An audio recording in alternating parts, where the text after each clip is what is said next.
Okay, well, thanks for being here. Thanks for being here for the first seminar of the term. Today we're lucky to have with us Vlad Perju, who's an assistant professor at Boston College, where he specializes in comparative constitutional law, the law of the European Union, and in jurisprudence. He's also the professor of state theory at the European Academy of Legal Theory in Brussels, in Belgium. He received an LLB from the University of Bucharest in Romania, a master in European law from the Sorbonne, an LLM summa cum laude from the European Academy of Legal Theory, and a doctorate in SJD in 2007 from Harvard Law School. In 2008, he was appointed by no less than the president of Romania to serve in an advisory commission on constitutional reform, basically redrafting the Romanian constitution. His work has been selected for presentation at the Comparative Law Works and Progress workshop held at Princeton in 2009, and the Yale-Stanford Junior Faculty Forum held at Yale 2010. For those who don't know, these two conferences are very prestigious. And his recent article, Reason and Authority in the European Court of Justice, which was published in the Virginia Journal of International Law, was awarded the 2009 Jus Commune Prize.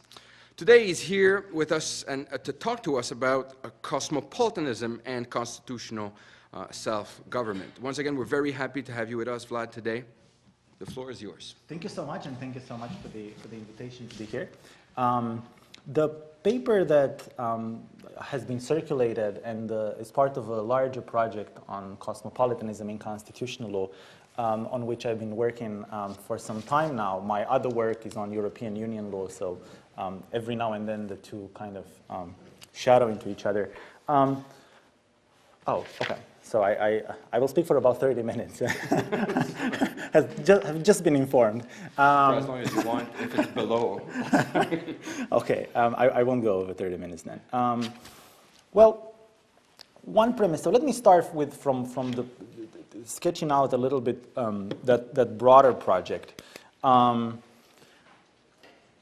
One premise of that project is that 20th century constitutionalism was preoccupied before becoming obsessed with the role of constitutional reason over time, from the rise of originalism in constitutional interpretation to the use of the generation as a criterion for periodizing constitutional development.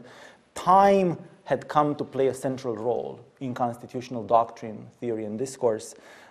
In contrast, I believe the project of cosmopolitanism in constitutional law identifies the question of space as a distinct topic of reflection. Attention to space, domestic, supranational, and both, may rescue constitutional law from the cozy provincialism that we now know how and that it can be relegated. So one starting point as we're turning our attention to space is the principle, or rather the commitment of liberal constitutionalism, of liberal constitutional democracies, that the space between individuals and between institutions, between the public institutions and their subjects, ought to be kept open to access, contestation, and reimagination, unlike in totalitarian forms of government, where, as François was saying, coming from Romania, I know a little bit about.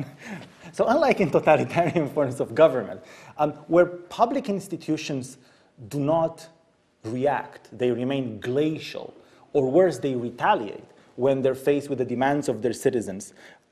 The constitutional democratic state makes it possible for citizens to take ownership over the spaces they inhabit.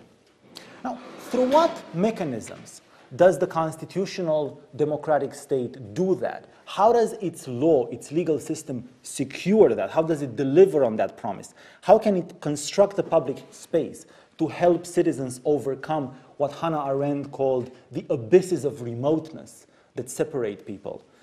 Furthermore, can law shape perceptions of space not just within, but also beyond the boundaries of a political community?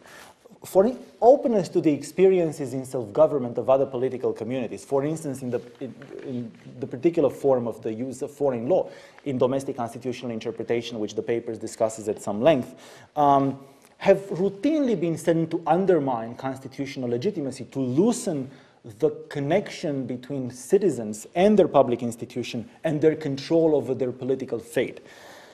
But could bridging these spaces among different constitutional systems have the opposite effect of rendering that control more effective? Could it actually enhance political and constitutional legitimacy in a more general and broader way? Does enlarging the space strengthen a society's culture of liberty? The fate of the Cosmopolitan project, as I understand it, depends on the answers to these questions. At first glance, it might even seem paradoxical that we would be talking about constitutional law as a possible home for the ideal of cosmopolitanism, to the extent that constitutional law assumes the existence of different jurisdictions, that the ideal of cosmopolitan, whose very relevance the ideal of cosmopolitan seems to deny. But it seems to me that that is by and large a false paradox. There are versions of cosmopolitanism from the ground up, so to speak, that take for granted the separateness of different jurisdictions. Kant himself conceived of a confederacy, of a confederation of independent republics, as a negative substitute for the impossibility of a civitas gentium, an international state. So he believed that there were a number of reasons why an international state was impossible. One was pluralism, another one were questions of distance in space, another one was the horrendous way in which large nations treat small nations. So then he wrote that if all is not to be lost, this world confederation would create the conditions for the cosmopolitan right of the universal community. Now, the processes by which those conditions are created are, of course, internal to each of the independent republics. They come about as the legal systems of those republics, or at least of the democratic independent republics among them, adapt their doctrines, discourses, and theory to specific challenges. Important for now is that while the processes of adaptation remain functionally internal, nevertheless these challenges to which the constitutional systems respond are to a large extent common to all of them. In one form or another, for example, all the republics are faced with a question that comes from pluralism. That is the question of how can the institutions of a constitutional democratic state interpret and process claims that originate within divergent life plans in ways that respect and reinforce the equal status of each citizen. So this very Rawlsian question seems to me really at the core of the kind of challenges that the different constitutional systems of these independent republics, to speak Kantian language, are facing. So the task of articulating the cosmopolitan dimension of constitutional law is one to be completed in great part, though by no means exclusively, by turning inward to revisit the normative foundations of domestic constitutionalism. So in the paper that has been circulated, the paper makes a number of claims, which let me briefly remind you what they are, for those of you who haven't had the chance to look at the paper. First, the paper argues that the legitimacy of a political order is partly a function of that order's responsiveness to the claims of citizens to institutional recognition and or action or inaction. Institutional responsiveness is a statement about the citizen's social standing. Judgments of legitimacy are in part judgments about normative responsiveness, this kind of normative availability that institutions have towards their claimants. In that sense, they are judgments of degree, not of kind. So I think Rawls was wrong there. I think Rawls was wrong to believe that judgments of legitimacy are judgments of kind. I believe that judgments of legitimacy are in that sense closer to judgments about justice than they are to judgments about validity. We tend to think of validity in binary ways, that law is valid or invalid, but we tend to think about systems fairness, justness, not in binary ways. Systems are more or less just. It seems to me that the same kind of judgments of degree are the best way to understand the question of constitutional legitimacy. That is the first set of claims. The second set of claims is that distortion effects occur when citizens formulate their claims and when institutions translate and process them. These effects threaten to undermine, to erode the legitimacy of the political order. In the case of constitutional claims, salient features of modern law and of the constitutional system make distortion effects sometimes inevitable. These effects widen when impermissible social asymmetries of freedom and equality become ossified and transmitted through constitutional doctrine and discourse. Third, political legitimacy and the promise of self-government depend on the capacity of the constitutional system to build what I call self-corrective mechanisms as means for retaining and preserving the responsiveness capacity, as ways of overcoming what Charles Black called in one of his books, glaciality, the glaciality of public institutions. The constitutional system minimizes distortion effects by developing mechanisms for deprogramming these impermissible social asymmetries from doctrine and discourse. This sounds a little bit German. It doesn't have to be. Determinations of our legitimacy are judgments of degree that can fine-tune to the, again to speak Rawlsian, to the fair value, to the effectiveness of these mechanisms for self-correction. Final claim. Openness to the experiences in self-government of other political communities, for instance in the form of the use of foreign law in domestic constitutional interpretation, is part of that strategy of self-correction. It is a mechanism of self-correction through the heuristic appropriation of the experiences of other constitutional democracies. One effect of pluralism, the kind of pluralism about which Rawls writes in Political Liberalism, that is the kind of self-perpetuating pluralism, the pluralism that is, as he writes, the natural outcome of the development of human reason and the conditions of free institutions. So one effect of that kind of pluralism is that it expands the social space that claims have to travel, heightening the risk that by the time a claim reaches its destination, its representation of the claimant's original interest will be so distorted that the claimant no longer assumes ownership over the claim. When that happens, the claimant is bound to perceive the institutional answer that the institution gives as failing to answer her claim, and therefore to conclude that the institution has been unresponsive. Openness to the experiences in self-government of other political communities is a mechanism for correcting the distortion effects that come from the dilation of social space. When constitutional claims are understood as citizens' own interpretations of constitutional provisions, which aspire to official status upon endorsement from courts, then the heuristic appropriation of foreign constitutional practices enhances rather than undermines constitutional legitimacy. By refusing to cloister forms of political life, references to foreign law unveil dimensions of humanity and constitutional meaning that a particular legal system has shunned during its historical evolution. Responding to a citizen's claim may very well depend, and it often does, on recognizing the concealed dimension of constitutional meaning. The constitutional systems of democratic republics thus appear as a fundamental, as a fundamental framework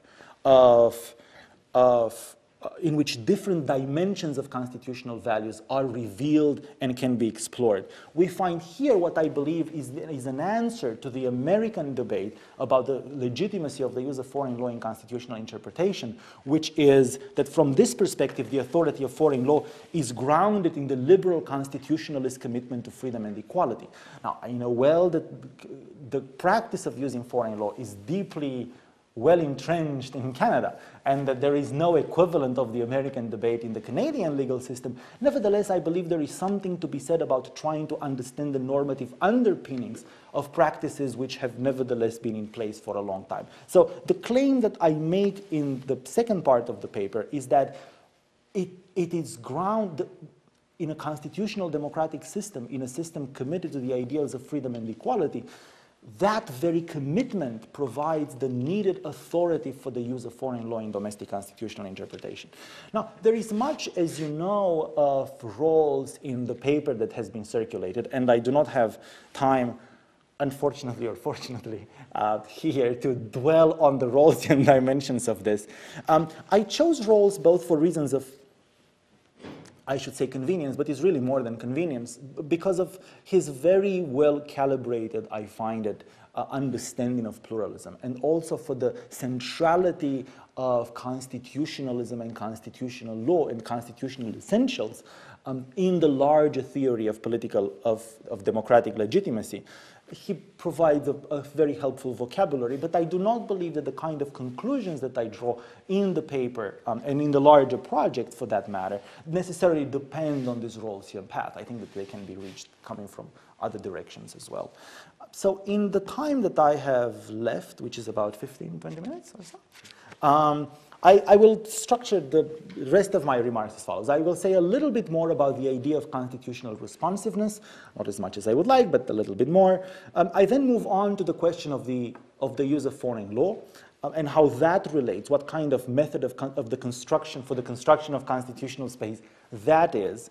And then finally, I will say a little bit more about the broader project of cosmopolitanism in constitutional law. I believe that the use of foreign law is just one of the mechanisms of responsiveness, and that many of the other developments that have been at the core of modern law can very well be understood also as mechanisms to preserve and enhance constitutional responsiveness, as ways in which the legal system tries to live up to this duty of responsiveness that it has to the claimants, from the development of a particular conception of constitutional rights to perhaps the very institution of judicial review, to the development of the method of proportionality in the application of constitutional norms, to the development of rules of standing, to the development of a particular form of legal judgment. So many of these developments that we have seen in modern law, I believe a case could be made that they are to be understood in their best light, so to speak, as mechanisms for preserving and enhancing constitutional responsiveness. But I won't go into all those details, or else we'll be here for way too long. So let me start a little bit with the idea of constitutional responsiveness. The central premise is that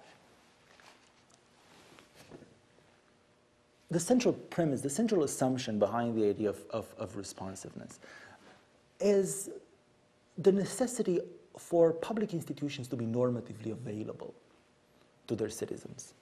That the members of a free community of equals can neither establish nor retain a connectedness with their political world if their claims fail to engage the institutions to which they're addressed. Some scholars have seen in this the very essence of democracy. So Thomas Pogge has written that the moral imperative, about the moral imperative that political institutions should maximize and equalize citizens' ability to shape the social context in which they live. This ability to shape the context, this ability to shape the public spaces among ourselves and between ourselves and the public institutions is an essential dimension of self-government, and then constitutional self-government comes to impose the landmarks, to set the terms in which the conditions of self-government are to unfold. It seems to me that it is a duty, the form of government that is constitutional democracy transforms what Pogge refers to as a moral imperative of normative availability, of keeping the public spaces open to access, to contestation, to reimagination. It transforms that moral duty into a constitutional duty, a kind of constitutional duty that recognizes and reinforces the social standing of each citizen as free and equals. Public institutions, including courts, do not meet this duty of responsiveness simply by reacting in any way to the claimants that come before them. Rather, they must give a particular kind of response. That is a response that the claimant and his or her representatives will find intelligible, that do not misinterpret the claim, that do not misframe, knowingly misframe the claim. One of the examples actually in the paper comes from Bowers against Hardwick, a case of misframing of the claim.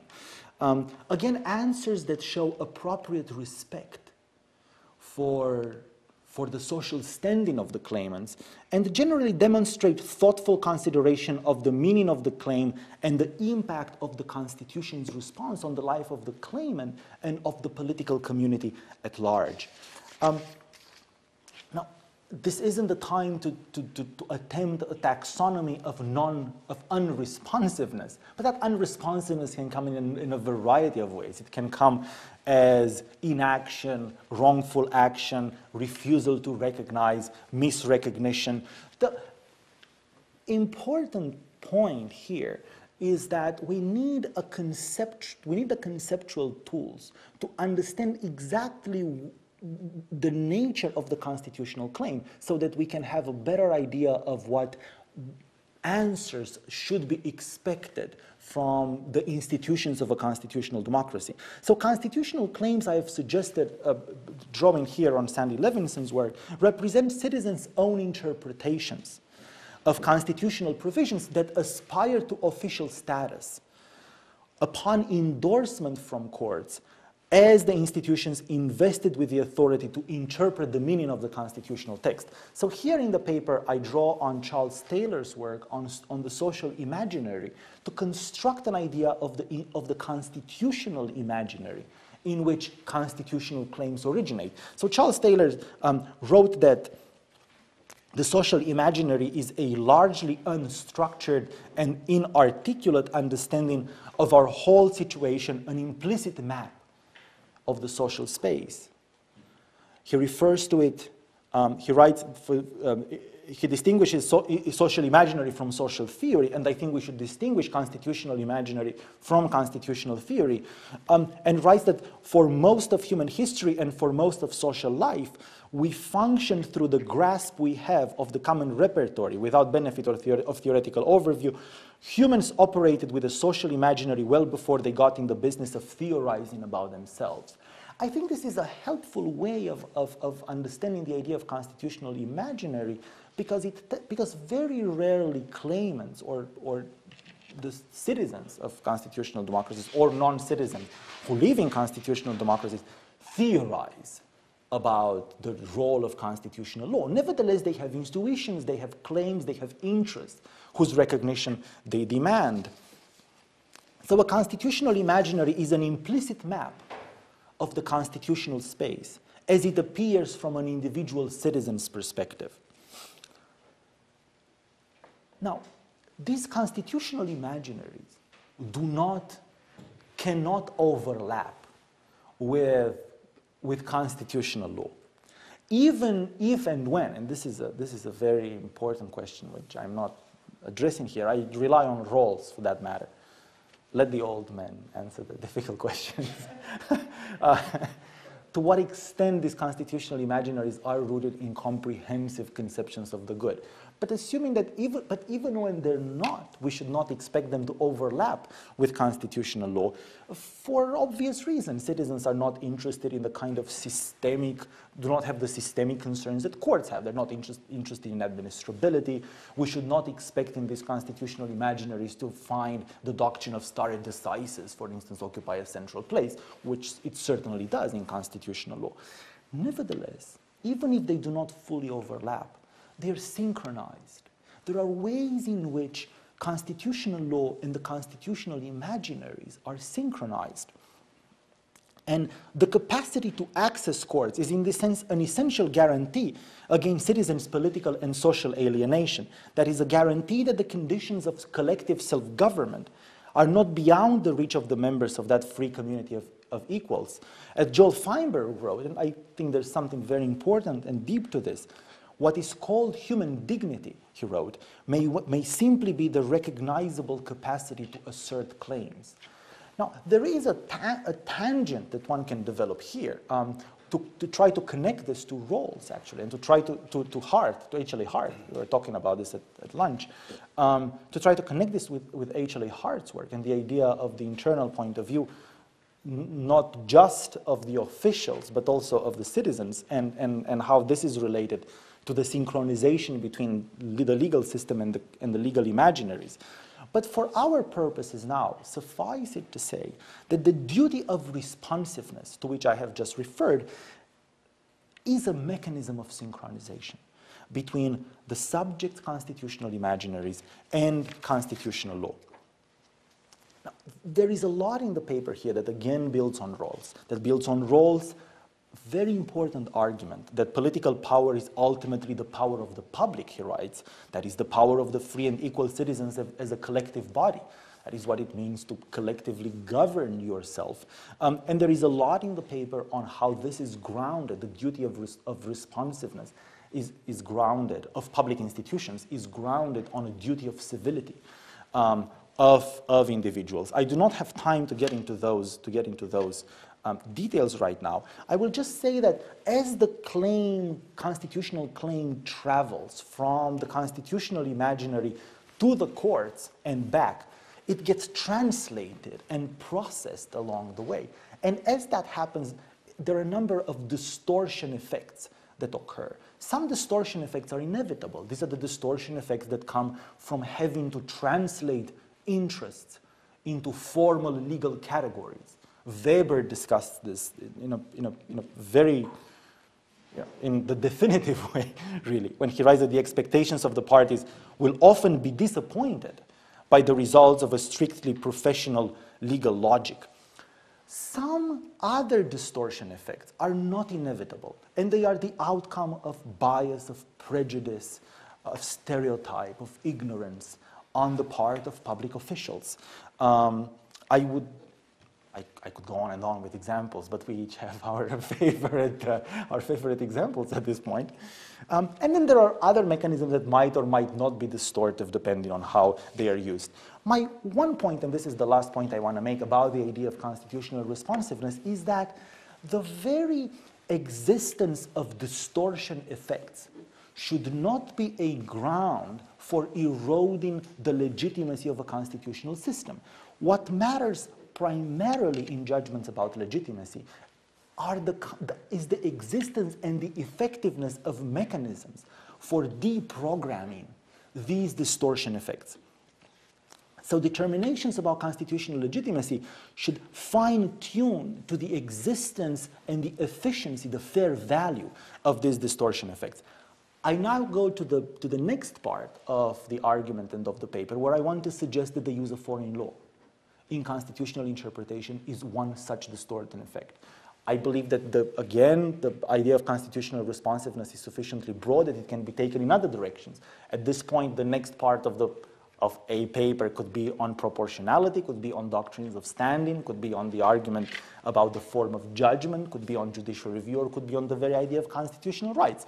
But alas, the paper I have circulated is on the use of foreign law. And I will do that in no more than 6 or 7 minutes.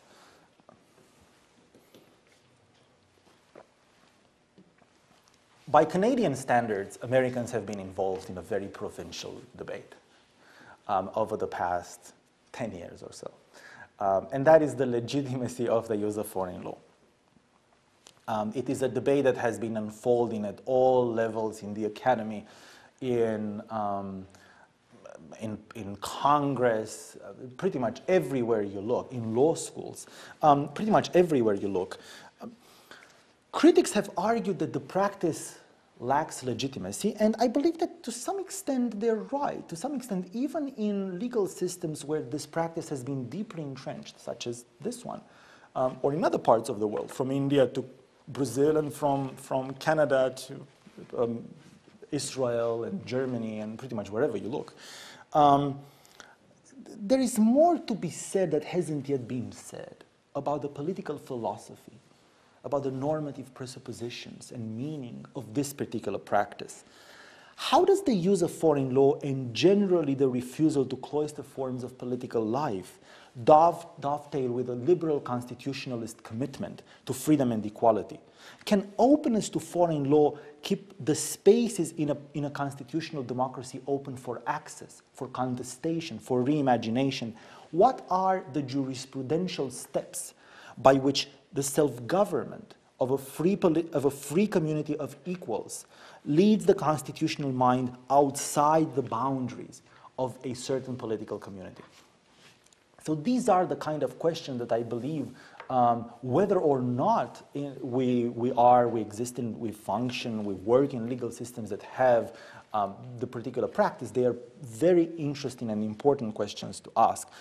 The paper discusses one particular example, and it takes that example because it is a very well-known example. That is the Supreme Court, the United States Supreme Court decision in Lawrence against Texas about the right of consenting adults to engage in intimate consensual homosexual conduct, where Justice Kennedy, who was writing the opinion of the court, wrote that the right the petitioners seek in this case has been accepted as an integral part of human freedom in many other countries.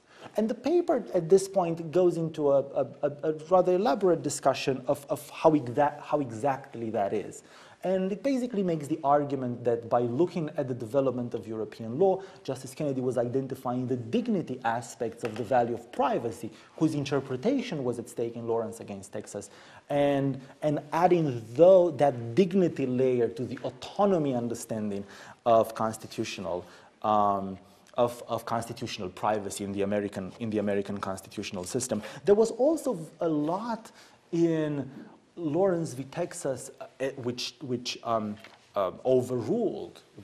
expressly overruled a precedent, Bowers against Hardwick, about the misframing of the claim in Bowers. So I think that this is a rich case to illustrate the argument that I was trying to make about the nature of constitutional court, constitutional claims, and the duty of responsiveness that public institutions have. So the point is that differences in how constitutional systems interpret different values, the value of privacy in this particular example, the American and the European legal systems in this particular case, is not only culturally interesting, it is normatively relevant. Such differences become part of an extended pool of normative references and enable claimants to challenge the meaning of these values within their own legal system. In a constitutional democracy, the duty of institutional responsiveness guarantees citizens a say in this process of, and again this is going to sound German, of constitutional meaning formation.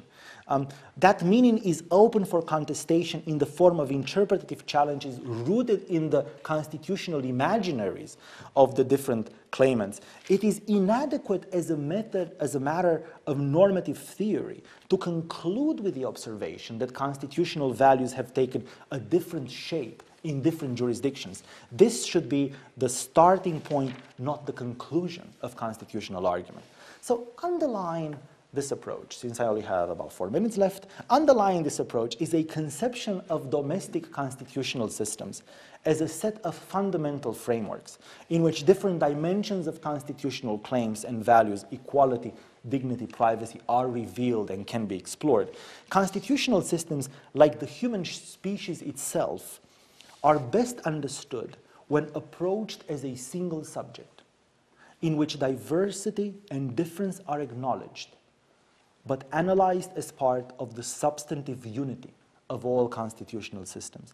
References to the experiences in self-government of other political communities in the course of constitutional adjudication and beyond are meant to unveil dimensions of humanity and dimensions of constitutional meaning that during its historical evolution, a particular system has shunned, has veiled. However, due to the channels available to citizens and public institutions in constitutional democracies, citizens have available a variety of tools to settle, to challenge that settled constitutional meaning.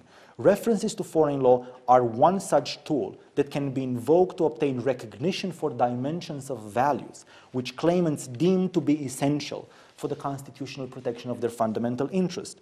By itself, the recognition abroad of that part of human freedom, for instance, the right of adults, of consenting adults to engage in intimate consensual homosexual conduct, does not have any self-standing authority. Its authority stems from its heuristic value.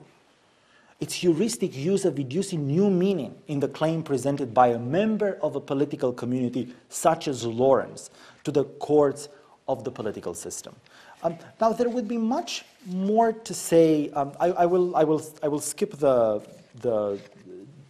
possible counterarguments here. They might come up in the discussion. I will just say that the way in which this method structures the constitutional inquiry is that it sets the mind traveling. It sets the imagination to go visiting, as Hannah Arendt writes in her lectures on Kant's political philosophy. And it sets the mind traveling in the same way that some of the other mechanisms of responsiveness, such as proportionality, set the mind traveling. So if you look at proportionality, which is the method of constitutional reasoning that has taken the world by storm, that has become, in the words of a Canadian scholar, the universal criterion of constitutionality, you see that method of constitutional reasoning build constitutional spaces in a particular way. It helps judges overcome the frictions of distance, the abysses of remoteness between the public institution and the citizen. So one interesting direction in which I hope interesting direction, because this is the direction I'm taking, so I really hope it is interesting, in which the project is unfolding, is really one that looks at how the mind constructs space in the use of methods such as the use of foreign law, in the use of methods such as proportionality, and in some of the other mechanisms of self-correction that I have identified here as being at the core of the development of foreign law. So I think that best would be now to conclude this, and I'm looking forward to Matt's comments. Right. So thank you very much for a thought-provoking speech. We have a respondent today, and typically I would have a long biography in front of me reminding me of all the glorious achievement of our respondent, but by my very great fault I have forgotten it today. But Matt is such an eminent participant in our seminar that I can simply do it extempore. Matt is a PhD candidate in philosophy at McMaster University under the supervision of our colleague Will Wallichow. And most recently he was in 2009, 2010, if I recall correctly, a visiting scholar at the University of Oxford. He specializes in general jurisprudence and constitutional theory, and everything he writes is extremely thought-provoking. He has a bright future, and we're about to see a glimpse of that today. Thank you. Matt Grellette. No pressure. I'll start off by saying that sometimes when you hear someone talk, it changes your perspective on the thrust of their arguments. And to some extent, that's true today. Though I think that there are certain trends from my response to the paper that I think will hold true and may still interest you at the end. So we'll see. I'm going to start with a summary so you'll immediately pick up on where I thought you were heading. In the paper we've just heard, Vlad has offered us a look at his intriguing contribution to the studies of constitutional and comparative law. His goal was to identify the jurisprudential foundations that make, or should make, domestic constitutionalism a welcoming host to cosmopolitan attitudes and sensibilities. It's a quote. And to that end, he suggested that, quote, the authority of foreign law is grounded in the liberal commitment to freedom and equality. And while I'm anxious to share my thoughts with you, it's going to be helpful to reiterate the line of argumentation that he proffers to support his position first. So the first move he makes is to point out that the heart of the liberal perspective on constitutionalism is the conviction that all people ought to be treated as, quote, free and equal members of the political community. I believe that's from Rousseau. And a significant part of treating people in this way is to give the conclusions of their reasoning and the actions that it calls for a certain degree of institutional influence and protection. Here we have the grounds for the liberal endorsement of democratic procedures and at least some set of basic constitutional rights. But at this point, Vlad reminds us further that the liberal mindset isn't just a matter of the desire to see people treated freely and equally as members of a polity. At least since Kant, he points out, it's also been associated with the explicitly practical concern of how to realize this end state in the context of deep and reasonable disagreement among citizens as to the terms of proper government.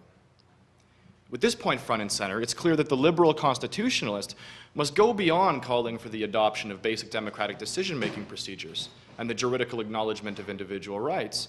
For even within the confines of those kinds of practices, there's still a tendency for certain political perspectives to become institutionally privileged. And this is where foreign law comes in. On Vlad's account, when a citizen constitutionally challenges some institutional practice or other, they're asking for the government to respect them by granting their reasoned political opinion due influence. However, the content of an individual's private understanding of the good or just or proper way to proceed in political affairs can sometimes be very difficult to express in the institutionalized terms of legal discourse. Thus, occasionally, a mechanism is needed to provide a political perspective access into the realm of legal deliberation that it couldn't achieve via its author's expression alone. And references to foreign law can play this role. For, by identifying an individual's constitutional claim with the, quote, experiences and self-government of other polities, the courts are able to tease out what the, quote, the undistorted claims of citizens mean for them, for the institutions before which they stand as claimants, and for their entire political community. It's on this basis that Vlad asserts that the authority of foreign law can be seen to reside in its ability to provide a legal translation to political perspectives that would otherwise be institutionally snubbed. In this way, domestic constitutionalist practices can be portrayed as a welcoming host to cosmopolitan content. So that's my summary. With that, I can finally turn to the substance of my commentary and say the fun things that I'm looking forward to. Right at the outset, though, I have to admit that I share many of Vlad's theoretical sensibilities. I follow him in believing that constitutional self-government is called for by the fact of reasonable pluralism, and I follow him in believing that it's very important to guard against any institutional tendencies that would prevent citizens' views from being given their due political recognition. As such, I do find myself rather tempted by the idea that reference to foreign law is legitimated by its ability to facilitate political expression within the confines of constitutional adjudication. And yet there's two quite different concerns that have made me think a bit deeper about what that would mean. The first issue that I'm going to speak to raises kind of a general point about this perspective's theoretical orientation. And then the second jumps off from there and moves to offer a more technical argument that's intended to comment upon the inner workings of the account. I'm going to begin by pointing out that according to Rand Herschel, within contemporary legal practice, there's a, quote, ever-accelerating trend towards intercourt borrowing and the establishment of a globalized juridical discourse, whereby constitutional courts worldwide increasingly rely on comparative constitutional jurisprudence to frame and articulate their own constitutional questions, end quote. This now popular kind of constitutional reasoning seems to match up very well with Vlad's contention that foreign law's authority, and this is a quote, that its authority stems from its heuristic use for adducing new meaning in the claim presented by a member of the political community, end quote. Thus, his work appears capable of accounting for the political legitimacy of this large swath of actual constitutional references to foreign law. That said, his position doesn't come close to legitimating all instances of this practice. As we just found out in the paper, he's very okay with that. For there's another brand of constitutional references to foreign law that just are not amenable to being portrayed as a way to frame the political perspective of a claimant. Instead, in its traditional incarnation, references to foreign law take place under the guise of deference to a persuasive authority. Herein, the policies of other legal systems are understood to lend credence to the reasoning of domestic courts. The famous Federalist authors Hamilton and Madison famously wrote about foreign law in this light, calling the lessons learned from the experience of other nations, quote, the oracle of truth. Throughout the years, this idea has been refined so that today the authority of international law is thought to exist on a sliding scale, where the greater the international consensus that exists, the more credence should be given to it.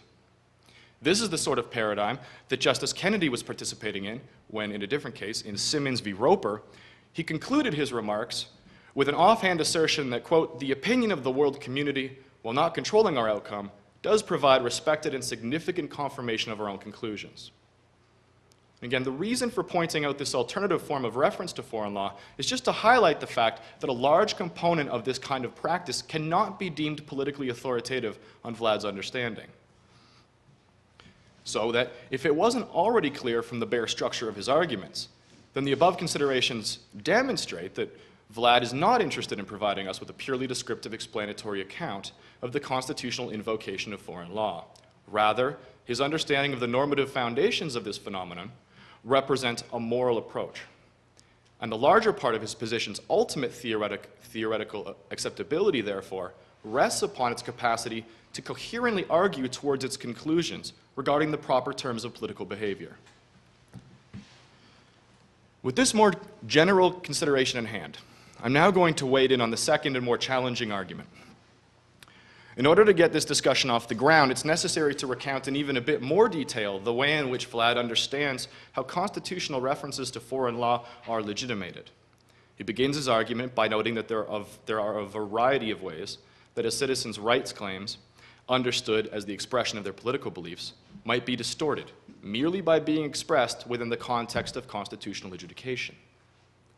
As examples of this phenomena, he points to the interpretive dangers commonly associated with the formality of legal language, bad attempts at legal strategizing, and the institutional entrenchment of substantive political tendencies. His response to this problematic state of affairs is to claim that, quote, "References to the constitutional experiences and self-government of other political communities are a tool that can be invoked to obtain legal recognition for dimensions of values which claimants deem to be essential for the constitutional protection of their fundamental interests." Thus, the use of foreign law is legitimated insofar as it can, quote, "can be a mechanism that corrects distortion effects of the kind identified above." So Professor Perju attributes legitimacy to the constitutional reference of foreign law because of its ability to act as a sort of stand-in for citizens' political perspectives, when that latter's content is hindered from being communicated on its own terms. But if this is the case, then I think there may be a problem waiting in the wings for Vlad's account. For the political viewpoint of an individual is grounded in their personal history, their personal relationships, and their personal interests, whereas the political orientation of a state emerges from its vast institutional history, which has manifested the values and decisions of millions of individuals and 10 times that amount of decisions. The upshot of these dramatic differences in kind is that there can only ever be a tenuous or a superficial connection between the content of a citizen's political perspective and the content which is contained in the workings of foreign law. So, when constitutional courts try to identify a claimant's conception of their rights by working through the content of some body of foreign law, there's ample opportunity for them to misapprehend its real dimensions. Thus, reference to foreign law within constitutional practice actually raises the specter of communicative distortion all over again. Which brings me to the following hard question. It's my final question, it's my only question. How sensical is it to claim legitimacy for an institutional practice that may well have a tendency to recreate the problem that is being lauded for fixing? That's where I'll end the critique. I'd just like to thank Professor Perju. Vlad, this was really intriguing, and it will definitely spawn many advances in the fields of both comparative and constitutional law, I think, so thank you. Thank you very much to both. Maybe we can take, 5-7 minutes to respond, and we'll open to the floor so we have a bit of time for general discussion. So. Oh, sure. Matt, this is extremely interesting, and it is a very, you have put, in your summary of my argument, you have presented it in ways that I might steal. In fact, I like it very much. And I think that your questions and your comments really go to the very heart of not only what I'm doing, but perhaps more importantly, what I'm trying to do. there is a lot in your comments and your thoughts. I will start by saying that. Let me start at the end. Hold on. Let me start with the argument that there are forms. Before we get to the ways in which my account might explain the use of foreign law, let's talk a little bit about the uses of foreign law that are not captured at all by my account. And there are indeed quite a few of those. So in a sense there is, I am not trying to be comprehensive in that way. So there are ways of using foreign law where courts look at the experience of other systems specifically for empirical reasons. So when a court gets to decide a case on the right on physician-assisted suicide, and when the concern is the effect in triggering and bringing about an increase in the number of involuntary euthanasia instances, then the court of one jurisdiction would look at how the effects that a similar law has had in a different jurisdiction. And so that is the use of foreign law for empirical reasons. Similarly, when considering issues of constitutional structure, when a federal system is confronted with the question of the extent to which the federal bureaucracy, the state bureaucracies can be used by the federal government to implement federal policies. Again, the constitutional courts of that jurisdiction will be looking at how other jurisdictions have answered the similar constitutional challenge, other federal jurisdictions. So neither of these two instances would be captured by the kind of account that I am providing, or if they could, it would be in a rather lame and inauthentic kind of way. But you point out that there's something about even instances of persuasive authority. Even examples such as Kennedy's example in Roper against Simmons, the death penalty for the availability of death penalty for juvenile offenders, where the account that I am suggesting, this non-distortion account, might not as such get to the heart of the matter. Now, I do believe that we need to be a little bit more, to look closely at this distinction that we are typically drawing between persuasive and precedential legal authority.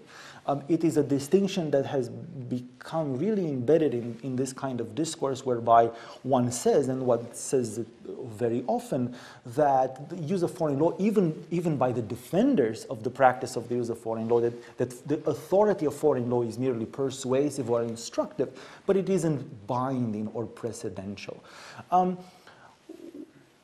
I think that assumes a kind of strong binding authority that precedent might not have, even in the legal system. I believe there is a lot to the binding nature of precedent of national precedent that might in turn turn on its being persuasive.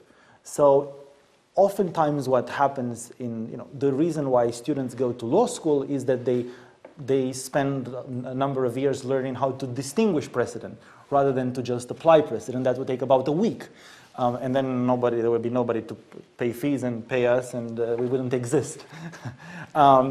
So there is something to question there in the distinction between persuasive authority and precedential authority. I do believe that there are, in fact, I will acknowledge that there are better accounts of the use of foreign law in situations such as Roper versus Simmons, such as the death penalty generally. And I believe that Jeremy Waldron's account, where he argues that a prohibition on the death penalty is a form of the modern jus gentium, where you have virtually all the constitutional systems in the world but 7, which do not allow capital punishment, and so that is much more a question of falling into line than anything else. So I do believe there is some of that there. And I will need to think more about how this particular account fits with situations of jus gentium, which aren't all that many after all. So one thing that I was trying to do here was to provide the grounds for the use of foreign law in situations where there is no emerging world consensus, which I believe are the great majority of cases.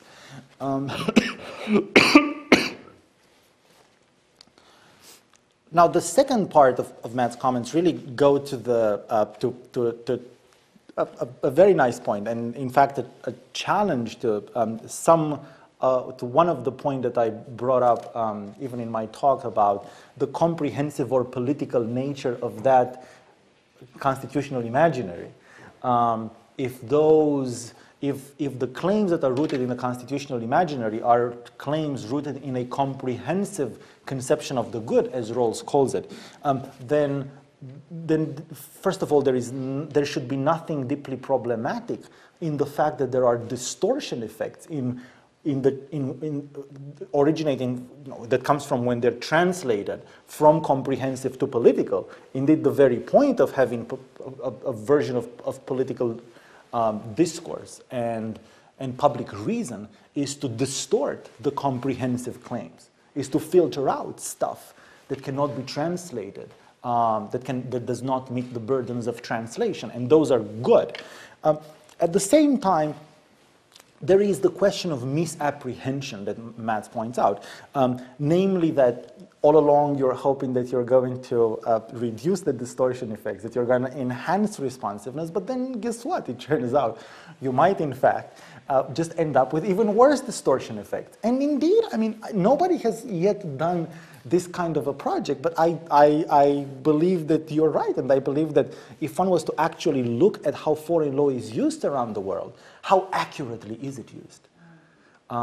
It might turn out that it is not used accurately at all.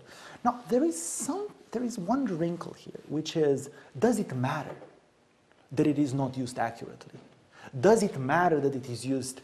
It could very well be that even the misapplication of foreign law might enhance responsiveness to the extent, again, that it helps the claimant make a point about or unveil a dimension of that claimant's claim that would be otherwise unavailable within the vocabulary confined to national law.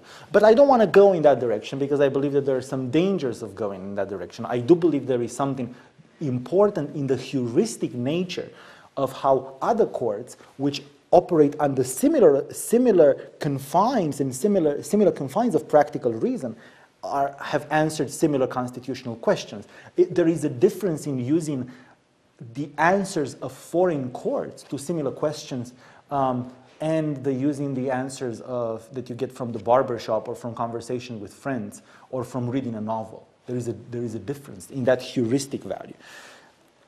So all I can say to the question of it might be possible that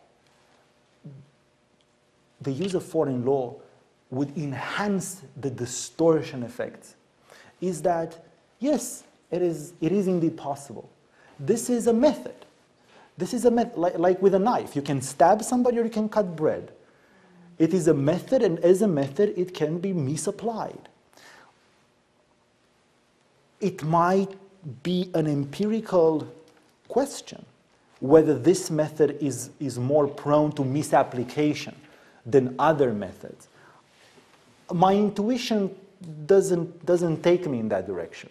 But I believe that as long as we remain at the level of methodology, we need to acknowledge the fact that this could very well be misapplied, and this could very well lead to further distortions, and this could again lead to a misconstruction of the constitutional space that does not lead us to bridge the abysses of remoteness, but to make the political world even more unjust and unfair. It is part of the predicament of modernity. It is part of, we are at the mercy of argument. The mercy of argument. And now the jurist who tries to deny that we are at the mercy of argument, or who doesn't feel comfortable with that, I do believe was born in the wrong century. All we have is reason. All we have is reason given. All we have is this is our predicament. We might get it wrong. This is part of the, as Dworkin put it, this is the price for our adventure in liberty. This is the price for going further than other societies before us in the attempt to organize public life and make collective self-government possible. Well, thank you very much. We have about 45 minutes for question. I have Mike, just a quick intervention on my part before, because it follows up from what you're seeing, from what you were just saying. You used the expression duty of civility or ethic of civility in your paper, and another place where this is encountered when talking about this, the state is the discussion of the rule of law, which is often depicted as the ethic of civility that applies to the state. Now, there's one school of thought about the rule of law that is grounded in what Fuller and Raz and others have said, the eight desiderata, the law should not ambush us, should be perspective open and so forth. And then another school of thought, which also takes its roots in a way in the work of Fuller, which says, well, yes, there are the eight desiderata, but there's also an idea of reciprocity that attaches to the idea of the rule of law. Now, a lot of people try to make a lot out of this idea and say, well, you know, this is really the point in which all the kind of substantive conception of the rule of law needs to take roots. David Dyson-Haas at the University of Toronto does that, and there are many others. Now, from what you were saying, at the end, the whole time when I was reading your paper, I thought, you know, you're trying to flesh out this idea of reciprocity, of, you know, reasonable responsiveness to the claims and predicament of individuals from a cosmopolitan standpoint. You're trying to infuse some more substantive, you know, capital to this word reciprocity. You're part of these people who are trying to do this. And then in your response to Matt, you start speaking about your project as basically being that of a knife, a double-edged sword, which is the language that Raz has used to talk about the rule of law, to say, you know, it can cut both ways. The language of heuristic is also that, and your response to Matt goes in this direction, right? We trial and error, we take X, we take Y, you know, does it really matter if we get it right or not, if it serves our purposes, you know, irrespective of whether we're looking at, you know, what was done, the main values of US constitutionalism, participation and so forth, or UK constitutionalism, freedom, you know, state, leave us alone. Where do you locate yourself in relation to that debate? Where does that paper take place? Are you more of a substantive guy, or are you trying to say, well, this is really simply a kind of a formalist, proceduralist account that I'm just trying to flesh out a bit more? I don't know if that makes sense. Oh no, it certainly does. And I didn't mean to say that it doesn't matter if we get things right. I mean, I think it greatly matters, and that was why I didn't want to go in that direction. Although I do recognize it as a question. You know, if getting things, it might be there must be the possibility of that getting things wrong might enhance responsiveness and might minimize distortion effects. But I don't even know how to theorize about it. I don't think we can do it. I do think, and as you mentioned, I do believe that this is a cosmopolitan standpoint. I mean, I do believe that this is what cosmopolitanism in constitutional law looks like, which, as you see, looks very much like what domestic constitutional theory looks like. So I acknowledge the fact that there might be a claim that there is nothing really cosmopolitan about it, even though I do believe that it is. And I do believe that in the form that I have presented of the organic, almost Hayekian, although there's little of Hayekian here, although Hayekian sort of from the ground up development of the constitutional discourse and doctrine of the independent republics, of the different constitutional systems they develop in ways that are synchronized in that sense. On the question about Guantanamo, again, I think that, and I was trying to say in response to Matt's comments, that on the knife analogy, you know, you can stab somebody, you can cut bread with it. You know, this is the method, and in a sense, this is the relation that I have with the rule of law. You know, it can be liberating or it can be the worst there is. People tend to think about Guantanamo Bay as this black hole on the constitutional sky. Well, it isn't. Everything is regulated. That's packed with rules. That really is the rule of law. Everything in Guantanamo is regulated by law, but not by the kind of Fullerian, law, right? They're legal rules. They are valid legal rules, but nevertheless, they're not. And this takes me to the answer to the question. Do I position myself closer to the substantive or the procedural? My initial intuition would be to say that whenever it comes to the distinction between procedure and substance, I position myself closer to the substance. But my Rawlsian pluralism prevents me from quite acknowledging that. So I would say that I think there is something. I see value in both camps of the debate that you are mentioning. I see the value of... But you're not giving us a substantive solution, right? You're just saying, yeah. Look elsewhere, but you're not giving us a guide as to how to do it. You're just saying it will help the mind travel. It's basic. You're just giving a direction. It's more of a procedure as opposed to... Yes, okay. There is that. And I think that, I'm not even saying that, even though I think that I could be saying, and I'm not disinclined to say it, that in terms of the duty of, the question becomes, does the satisfaction of the duty of responsiveness require substantive standards, right? Does it have a substantive dimension, or is it purely procedural? Just hear the other person. It can't be, satisfy every single claim, but does it require the satisfaction of at least some substantive needs?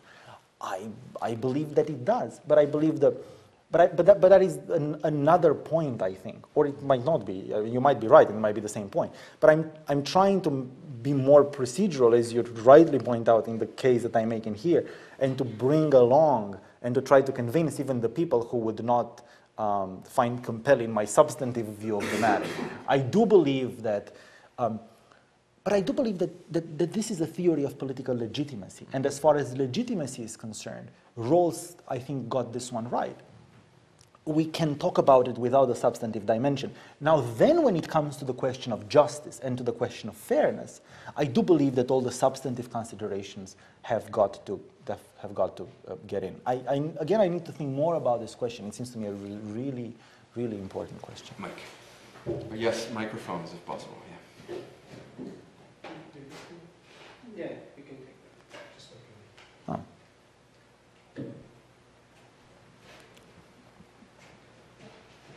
Is it on? Okay. Thank you, Vlad. I really liked this paper, and it set off all sorts of thoughts about what cosmopolitanism and constitutionalism would include. Thoughts about whether the responsiveness, those persons who are entitled to responses included just citizens or those within particular states, or whether they're more global. I don't want to ask a question about that. One observation that I thought might be a response to Francois. I kind of feel like I'm on your side when handling some of Matt's objections, although I'm not sure. My question's going to be about Matt's I'm not sure I'm on my side either. I'm not sure if I'm going to give it more teeth or answer it a bit. I mean, one thing about responsiveness, so there's something which we kind of got from the paper, which is that responsiveness involves basically a two-step process. One, citizens make claims on their public institutions, and the public institutions have a duty to respond to them in some way. Now, this responsiveness doesn't necessarily mean acceptance, but it includes at least addressing particular claims. Now, one of the challenges that you're being pushed by both Matt and Francois is to give us not just hopeful thinking about, in some cases this is going to be beneficial for self-correction, in other cases it's not going to be.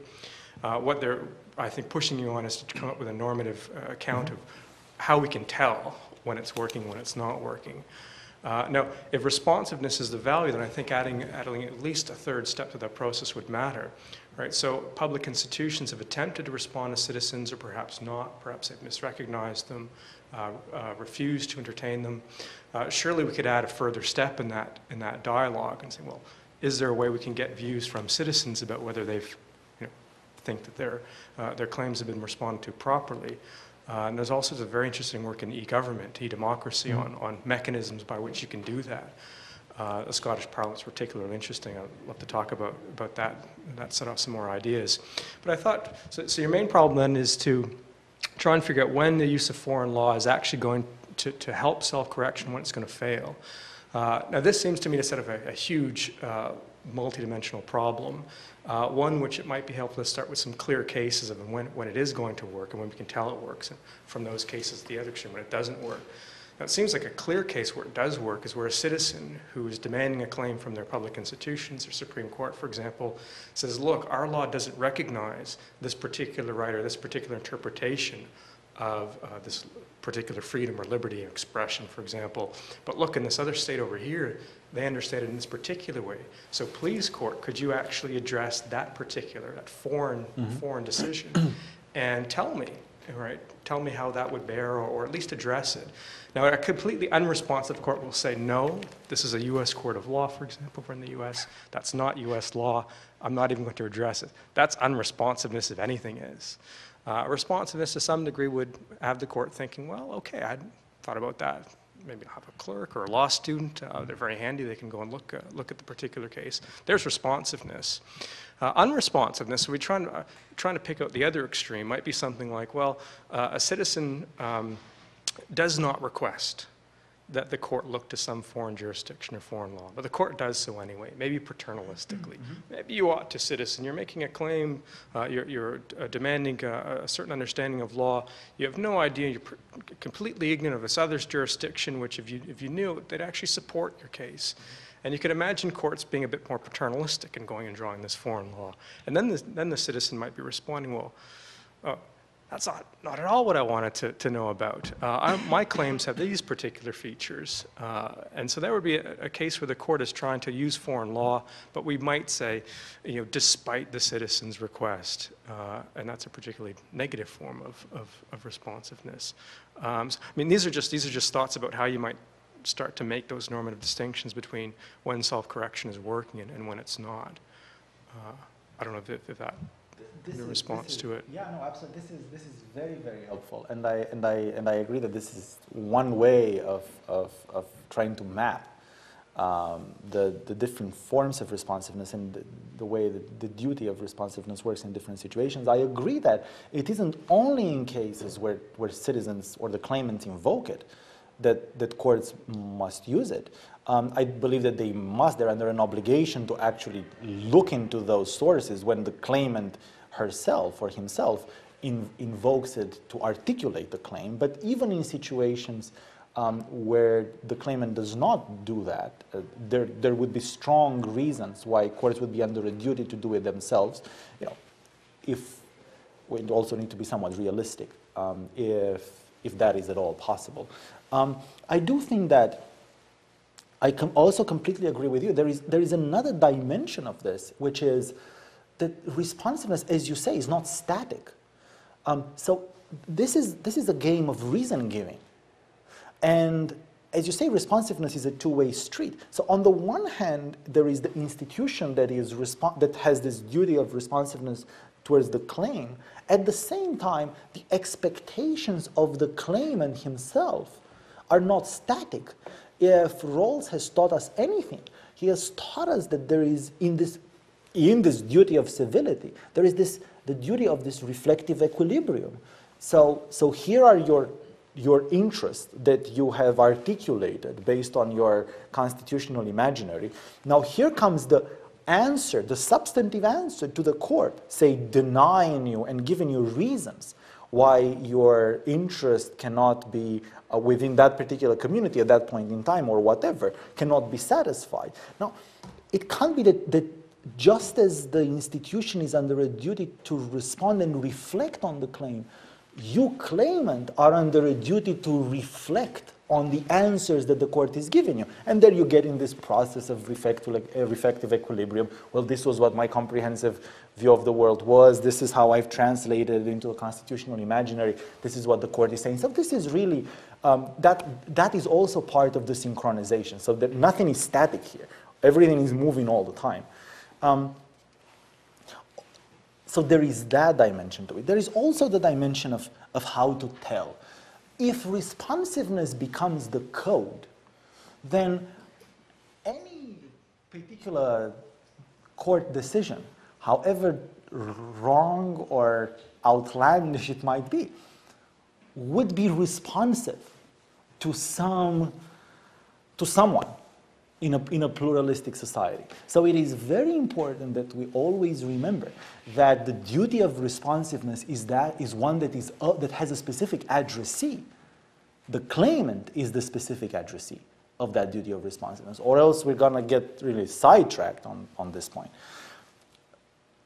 One last idea, it isn't just the present claimant, it is also future claimants.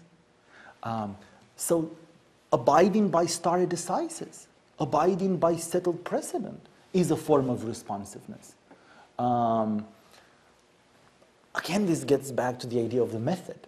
It just depends on every single case. The idea is to build the theory in a sufficient way to encompass or to allow the justification of the different ways in which it might come up and it is used. But this is very helpful, this way in which you have sort of mapped the different ways of thinking about responsiveness and in different situations.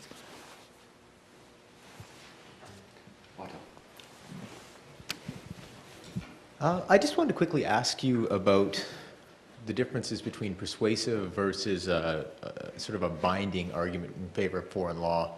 And you seem to say that you want to go with the binding one. At least you weren't crystal clear on that, but you seemed like you were suggesting that you actually want it to be more binding than necessarily persuasive. So I kind of want to run through what I think may be a really big issue that you're going to face with, and I'm sure you're somewhat aware of it, but I'd like to hear your response. So with the persuasive use of foreign law, we'd have no issues of ex post facto legislating, for instance, in a particular case. What we'd end up having is we'd look to the foreign law as an additional reason for why we're going to make this decision, but it wouldn't on its own support a particular decision.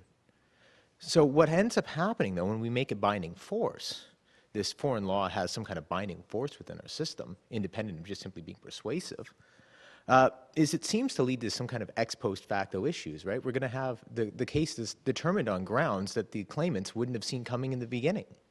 Unless you're going to say that every single jurisdiction in the world now has some kind of basic grounds for a legal decision in their own state. And so that seems to be a little bit troubling. I don't think you'd want to go down that route. And so it leads me to wonder whether or not what you've actually done here is suggest a situation in which you favored one particular set of values over some other ones that are present in a legal system. One of the things you want the legal system to do is to be responsive to particular citizens, but at the same time, it seems like one of the things we want from our legal system is predictability and clarity, stability. So the big issue I see present in this is that when you have a case between two citizens that can arise, and I know you want to deal with this largely in public law, but we have to talk about the ways that these mechanisms will be facilitated in private as well. You'll have two citizens coming before the court, one relying on the internal law within the system, saying that this is exhausting exactly what the grounds are for a legal decision. Now, I know that interpretation is going to be a struggle, but at least the interpretation will be restrained by our particular system's values and laws. Whereas the other claimant is going to be saying, well, no, it's not restrained to this internal stuff. This external stuff from it can come in as well. So it seems like there what you've done is basically selected the later argument over the former's. So I just wanted you to sort of respond to that and tell me if you think this is a problem for your account, and if so, how you go about resolving it. Well, it would certainly be a problem for the account if it was to come up as a problem. So indeed, if it was to come up as if the argument that I was making was an argument that either assumed or bluntly stated that I think about this in terms of binding authority. The reason why I don't think about this in terms of binding authority, and perhaps that wasn't clear in my answer to Matt, was that generally I think we should think again, what we mean by binding authority.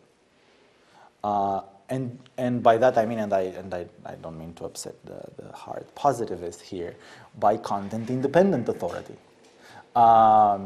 At least in the case of precedent, it seems to me that it oftentimes happens that the line of precedent that will be followed will be the line that will be persuasive to the particular judge. The thing about conflicting lines, the thing about lines of authority is that there are oftentimes conflicting lines of authority. So I believe there is something to be said about that. But as such, that is not that is a massive fight. That is not a fight I'm trying to pick up here. I agree, and as I was saying in response to Mike, I think predictability and stability are tremendously important, and I believe they are, again, form of responsiveness. They can be framed as form of responsiveness. Stare decisis is a form of responsiveness. The one element to cut across it all is, again, to focus on the constitutional claim and to say that there are duties of responsiveness to that constitutional claim that are essentials and the court must fulfill. When there's a conflict between present claimants and future claimants, I believe that proximity might give us a criterion for ordering the intensity of the duty. So I believe that the duty to a present claimant is stronger than the duties to future claimants.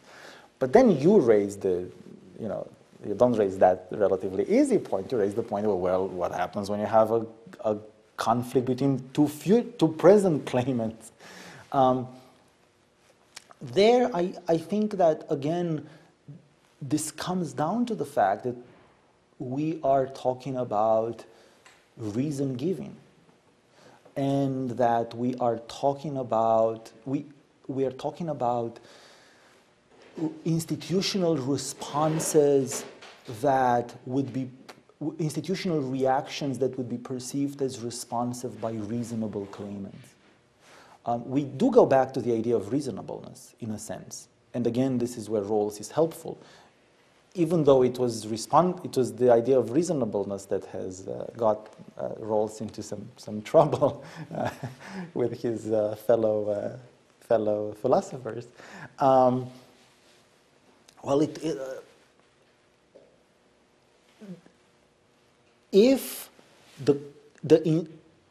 think that the most one can say, at least at this point, there might be more to it that I haven't thought through. The court must show, or judges must show, that they haven't misframed the claim. It is very often, so in the discussion in the paper, the Bowers versus Hardwick and Lawrence versus Texas, Bowers versus Hardwick interpreted the claim brought by the claimant as one about the recognition of a fundamental right to engage in homosexual sodomy. Well, the later court, Lawrence, looked at that and it said, well, that formulation demeans the claim. It fails to understand what that claim is about. So the claimant doesn't recognize himself in the way the court has perceived the claim. So there is that. There is the idea of framing and not misframing the claim. There is then the idea of the kind of response that is given. There might be something here in Scanlon's work. There might be something here there's always something in Scanlon's work, but there might be something useful here in terms of not giving claimants, in terms of replying to claimants in ways that they could not reasonably turn down. But I think that there is a lot to be said. There is a lot to be said, especially since questioning the idea of content-independent authority on which the bindingness of precedent is premised really leaves us in the terrain of argument and reason-giving without more. Follow up, Matt. Yes, Matt. This isn't so much a question as it is, I guess. I'll make a suggestion. You tell me what you think. So it seems like Otto has brought up a kind of conundrum for you. It's a practical conundrum. There's a decision that has to be made. I was wondering, I mean, what your thoughts were about some of the things that Waldron says. And I'll be specific in a moment. Within your work, one of the things that you focus on, the main, I mean, motivating feature of the world outside of your kind of fundamental values of equality and freedom is this idea of reasonable pluralism, right? And that's a fact about the world. But I think there's something that speaks to Otto's point is that that's only one of the two facts that Jeremy Waldron describes as being the circumstances of politics. Well, that's the other fact. The other circumstances of politics is that we have to make decisions and we have to make them quickly sometimes. We have to deal with the reality of pressing circumstances. And I mean, I think that one of the ways you can respond to the kinds of concerns that Otto's bringing up is to talk about the fact that pluralism is a fact about the world and it can be in tension with other facts about the world. That way, rather than kind of trying to navigate through and find ways for, to make pluralism do all your work and reasonableness and responsiveness do all your work, you say, no, responsiveness is something that we aspire to, but we must contest with this other pressing fact about the nature of politics, which is that limited time, limited resources, this is the kind of, it's dealing with those kinds of facts, I think, that pressing nature, those practical realities of life, that are the kinds of things that you just have to deal with in terms of precedent sometimes. You simply couldn't do it any other way. It's an unfortunate loss, but it's not inevitable, and it's not a mark against your account. Everyone's account has to deal with those practical realities. So I think that might be one way to Yeah, no, it's true that this is one way to sort of go back to the idea of the function of the legal system and to the practical circumstances in which courts decide cases. And I completely agree that there's probably very little to be said in defending some binary conception of responsiveness. It's either responsive or non-responsive. I think of responsiveness as a matter of degree, more or less responsive, under the circumstances of taking pluralism or the fact of reasonable pluralism as a part of the circumstances of politics, as well as the reality of pressing circumstances. My fear is that the moment you frame it in this way, and you frame it as a matter of degree, well, it will be very hard to reply to the argument that, well, guess what? Legal systems, legal systems do not have, part of the reality of pressing circumstances is not having to deal with issues such as foreign law at all. And that, it's hard, you never know if you get it right, it's very easy to abuse it, courts are not trained in it, how do you have access to the primary sources? There are all sorts of practical considerations that if you open the door, are gonna swallow you up. Now, of course you can say, well, I mean, swallow you up. So, I mean, you see Well, no, I mean, I really think that's hyperbolic. I think that anybody who said we don't have enough time... you don't live in the U.S. No, I don't. No. Right now, that's making me feel better. But I mean, no, I mean, that kind of hyperbole just doesn't acknowledge the kind of practical concessions that we acknowledge and face and accommodate every day. Right, so those kinds of arguments aren't particularly swelling. And I don't think that it gets anybody anywhere to start talking about, well, if we have to deal with practical issues, that's just, the practical issues are the kinds of things that impinge on our activities, right? They are the things that define the terms of practice. So it's not like you open it, they are either there or they are not. And I just think that it's not so much of an acknowledgement when you think of it in that way. And that would be my own... Yeah, no, absolutely. That was wonderful. I should admit I haven't had time to read the paper yet, but I definitely will. So I apologize if this gets already answered in the paper. The answer to your question is in the paper. Yes, yeah. I shouldn't set myself up for that. I like your traveling analogy. The what? The traveling analogy. Is it, because I'm trying to talk in this thing, but it's not maximizing. So, okay, I'll try to be clear for sake of... Sorry, I mean the voice is not clear. Oh, the voice. My voice is not clear. No, it's In this thing. muffled with it. No, but is it getting muffled in here? Yeah. Can you hear me? Actually. In here? Yeah. Okay, good. Raise your hand, do something. I like the, so I'm trying to understand the parameters of your project and how far it can take us or what its limitations are. And so I like this traveling analogy that you used, but there's certain limitations to traveling. There's certain places in the world I don't want to travel to. Or I might travel to for purposes of seeing sightseeing places, but I don't want to pick up any of their legal habits or legal norms. The example I have in mind is countries that have given legal effect to religious norms. So what I understood from your project is, at least one part of it is, at one point it seems like in a constitutional democracy where there's reasonable disagreement over competing views of the good, you want to allow as a part of constitutional responsiveness or institutional responsiveness is that citizens should be able to bring their claims upon the state. So there it seems like comprehensive reasons could be types of reasons that citizens at least forward to the state to try to adjudicate or take into consideration. But then you want to put on this very big Rawlsian filter of saying, well, no, hold on a second, only reasonable views. And we know that that already cuts out a lot of conceptions of the good that might not view others as free and equal or might try to make some claims that conflict with gender equality rights and so on. Is your project then starting with this assumption that citizens of all kind in a constitutional democracy can bring their claims up to the court, but the courts will only deal with those that are deemed to be consistent with the political liberal framework that you have set up? Or are the states to, as a matter of growing and trying to understand, is to try to actually take these claims seriously? So, or is that something that's just outside of your scope that they're not the kinds of norms that should be taken into consideration? This is a very important question. I don't mean to cut off the fundamental challenges to the meaning of to commitments which I identify as being the commitments of liberal democracy, commitments to freedom and equality. I agree that there are places where one wouldn't want to travel. I think that here it really, I don't find myself saying this very often, but my intuition is to say, well, leave it to the market, leave it to the subjects of the law, citizens or non-citizens, to find ways to make their claims to courts in ways that are recognizably legal.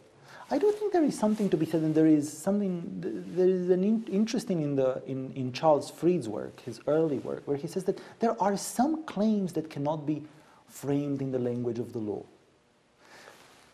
Not anymore, right?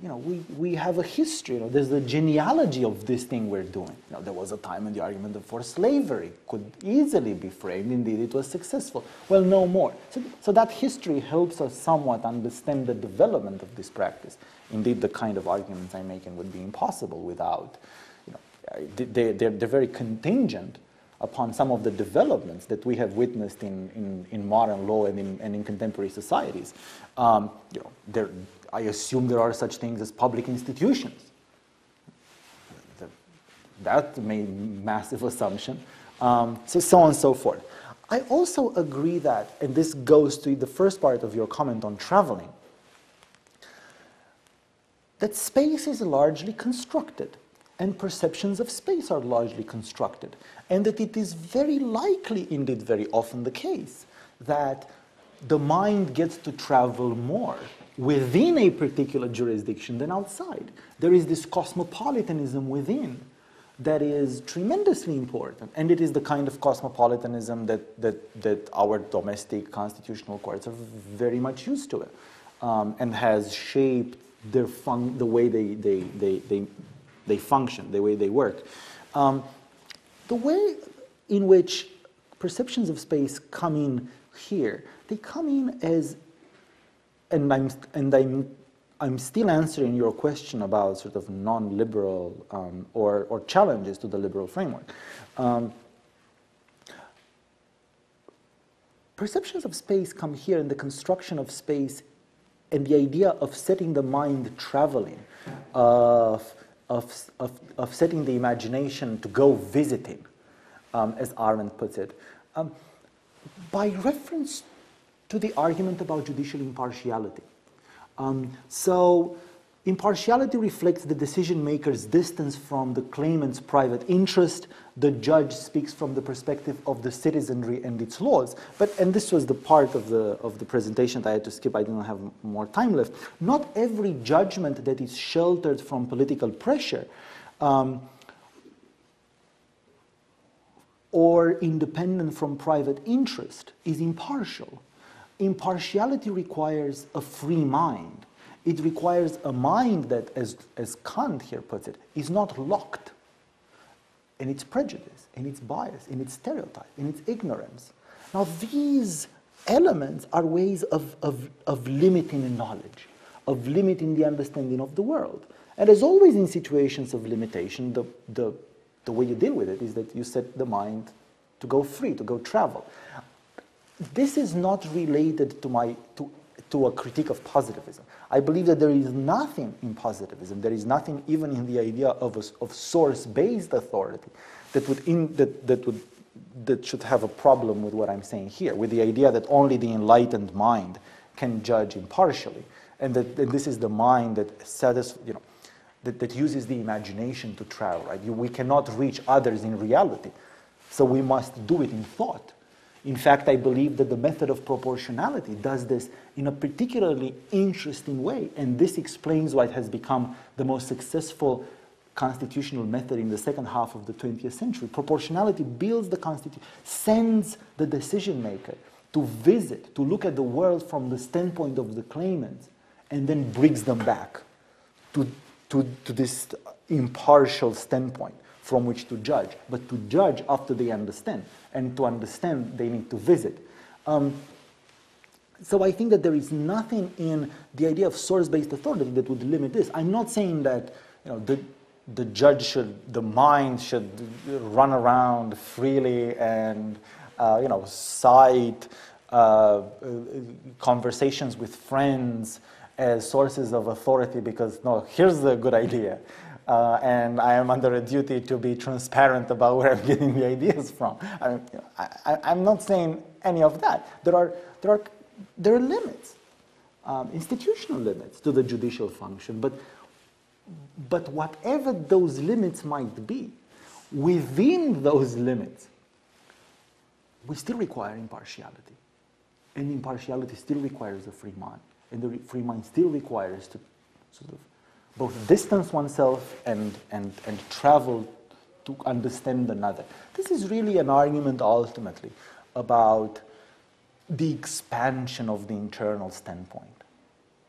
This is really an argument about how the internal standpoint would balloon to encompass the universe, the cosmopolitanism within and outside borders. So in that sense, it is very important to this project that it doesn't bracket away the kind of challenges that Rawls's idea of reasonableness has, in the views of many, not done justice to. Any other question? Yeah. Thank you for your really interesting presentation, Vlad. I really enjoyed it, and also, I'm sure you'll agree with me that public speaking has been banished from academia. I'm glad there are still many scholars who have revived it. I really like the animated way you speak. I really enjoyed it. You've been speaking about proportionality and all that. Can I push you a little out of this realm and just ask you, you put across so many ideas like cosmopolitanism, concepts of constitutional space. Can you relate it to constitution making? Like, how important is constitution making to any of these concepts that you have brought about in your paper? Because that's what I have focused on. I'm not an expert in all these. So I'm eager to know what you have to say about how important constitution making is to bring alive these concepts. That is a very important question. And François was mentioning that I had been involved in the constitution making process in Romania, so I won't answer any of that on camera and how that was related. But I certainly do, and trust me, I feel free to speak my mind. I will just say that we do indeed give an overwhelming amount of our energy to the question of interpretation, and that questions of constitution making are really the essential questions that should really be at the core of constitutional discourse. And I do believe that the question of institutional responsiveness and the idea of constitutional responsiveness is one that has some implications, at least, in terms of constitutional design. It certainly has implications in terms of the design of courts. It has implications in terms of all sorts of implications.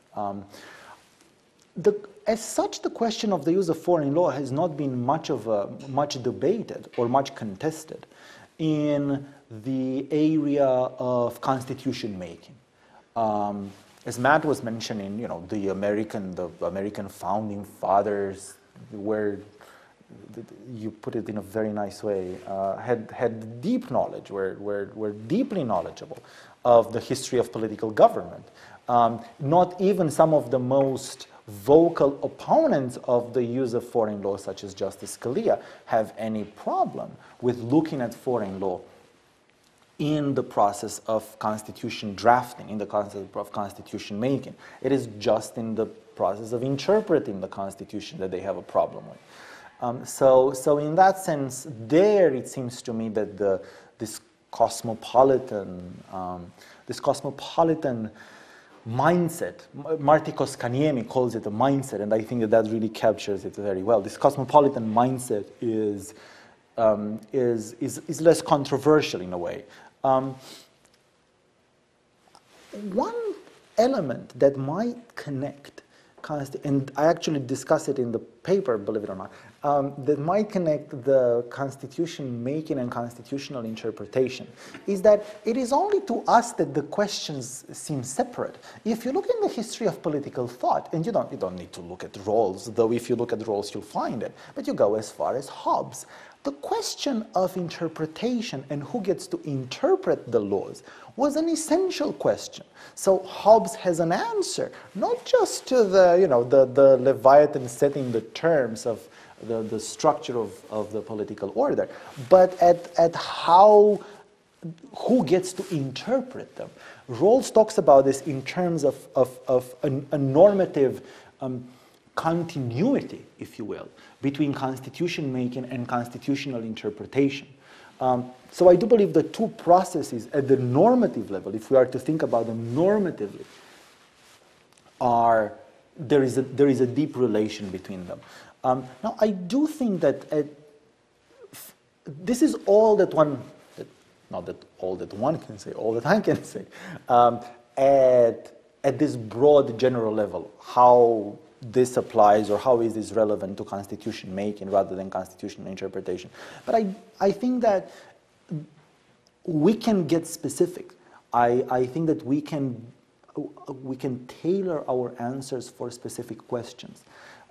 I don't think that, for instance, I don't think that the idea of responsiveness will tell you tremendously much about the choice of a political regime, the choice between a parliamentary, semi-presidential, and presidential regime. Their history will tell you a lot. I mean, you can frame it in terms of responsiveness, that history shapes understandings of responsiveness. I just don't know how much you'd be getting out of it. It's enough to say history. And